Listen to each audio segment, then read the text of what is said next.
Hi guys, good morning. তো আজকে ঘুম থেকে উঠেছি আমি 7টার সময়। ওঠার কথা ছিল আমার 5টার সময়। প্রতিদিন আমার এরকমই হচ্ছে। প্রতিদিন ভাবছি একটু ভোরবেলায় উঠবো, ব্যায়াম করব, কিছু হচ্ছে না।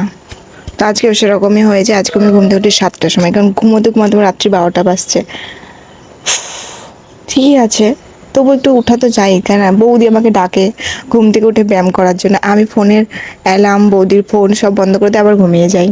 মানে এরকম কুম্ভকর্ণের মতন ঘুম কোথা থেকে আসে আবার আমি নিজেও যাই না।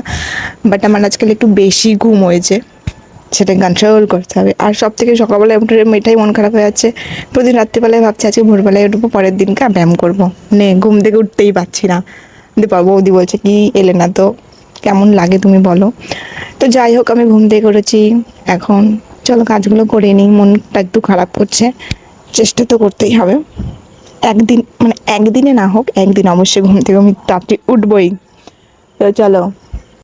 আমার ভুলভাল বকা শেষ হয়ে গেলে রান্না করে এসে দেখি মায়ের দিকে ছানা কেটেছে। একে একে কাজ তো করব, তার আগে ভাবছি একটু ভালো ঝিঙ্কানকর গান চালালে কেমন হয়। আর এটাই সব থেকে সমস্যা হয়, গান চুজ করাই যায় না যে কোনটা শুনবো। তো চলো এখন ফুল এনার্জি নিয়ে কাজগুলো কমপ্লিট করি। কাজ কমপ্লিট করে সকালে ব্রেকফাস্ট করে নিয়েছি, তারপর চলে এসেছি আবার রান্নাঘরে। তোমরা দেখতেই পাচ্ছ মা কিন্তু সব সবজি কাটাকুটি করে রেখেছে। এখন চলো একে একে দুপুরে রান্নাটা শুরু করে দিই। প্রথমেই শুরু করে দিই সব থেকে সহজ রান্না, শাক। বৃহস্পতিবার মায়ের পুজো কমপ্লিট হয়ে গেলে একটু প্রসাদও খেয়ে নিলাম মাঝখানে। সকালে দেখেছিলাম মা ছানা, দুপুরে রান্না হবে আছে ছানার বড়ার তরকারি। তাই ছানার জলটা ঝরিয়ে নিয়ে শাক রান্না হয়ে গেলে কুমড়ো রান্নাটা বসিয়ে দিয়েছি। তো দেখতেই পাচ্ছ ছানার বড়ার জন্য পুরো ছানাগুলো গোল গোল করে রেডি হয়ে গেছে। আজ আমার ফাঁকিবাজি রান্না বান্না হয়েছে, শুধু শাকটাই রান্না করেছি। এখন মা চলে এসছে, বাদ বাকি রান্নাগুলো মাই করবে। আমি একটু মায়ের কাছ থেকে কুমড়ো রান্নাটা শিখে নিলাম। সকালে তাড়াতাড়ি ঘুম থেকে উঠতে পারিনি তো কি হয়েছে, যখন ঠিক করেছি প্রতিদিন এক্সারসাইজ করব তো করবোই, তাই না? এত কনফিডেন্স সাথে বলছি, মনে হয় দেখবে কালকে থেকে আবার বন্ধই করে দিয়েছে। এক্সারসাইজ তো ডান, একে তো গরম পড়েছে, তারপর আজকে অনেকক্ষণ এক্সারসাইজ করেছি। স্নান কমপ্লিট করে দুপুরে লাঞ্চটাও সেরে নিলাম। দেখবে হেয়ার কাট করার পর কিন্তু চুলগুলোতে হাত দিতে খুবই ভালো লাগে। আমাকে দেখবে আমি খুব একটা হেয়ার স্টাইল করি না, ওই বিনুনি নাই মাথার উপর খোপা।